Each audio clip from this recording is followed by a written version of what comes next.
Welcome to a day in the life of a 19-year-old aspiring footballer. Hi, my name's Beatrice Rogers and I'm a 19-year-old aspiring footballer chasing her first professional contract, and I'm going to be bringing you guys along for the ride. I currently play for the Tier 4 women's football side London Seaward, but I'm looking to continue stepping up the pyramid, and I'm also a sponsored Under Armour athlete. With this series, I want to try and show you guys the realities of chasing a professional contract in football. So I'll be showing you guys the highs, the lows, and absolutely everything in between. Spend a Sunday with me without a football match. So as most of you probably know, the National League which I play in normally have matches on a Sunday. However, today we had no game scheduled, so come see what I get up to on a Sunday when I don't have a football match. So I started my day just like I normally do. I got up, I got ready, and then I headed outside for a bit of grounding and morning sunlight. I find grounding a really nice way to start my day. I'm just very present and calm outside in nature, and getting a bit of morning sunlight is just a really nice way to start my day. After that was done, it was back inside and I began making my breakfast. And this morning I decided to make myself scrambled eggs and avocado on toast. I know I said in my last video that I've had enough of eggs and I never want to look at another egg again,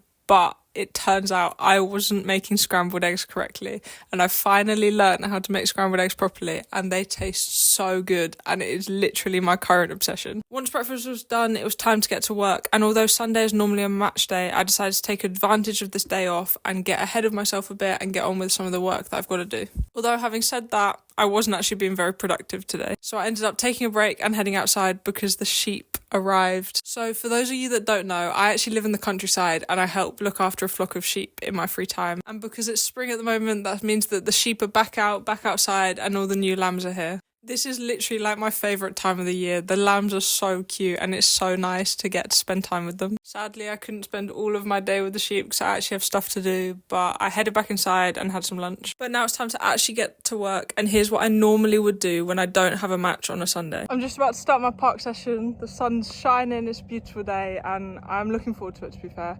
It's obviously not the same as playing a football match. That's what I want to be doing today.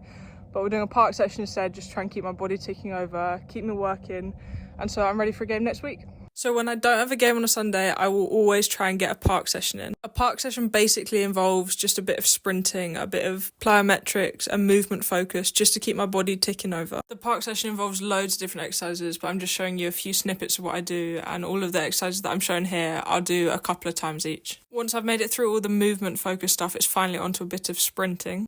And then I end the session with some conditioning, which is a walk, jog, sprint. So I'm very aware that the type of conditioning that I do isn't the same as what most footballers do. I'm not doing any 5Ks, 10Ks, long runs, but that's mainly just because that's not very typical to what you do on a match day. In a football match, you're never running 10K flat out for a long period of time. Instead, you're walking, then you're jogging, then you're sprinting.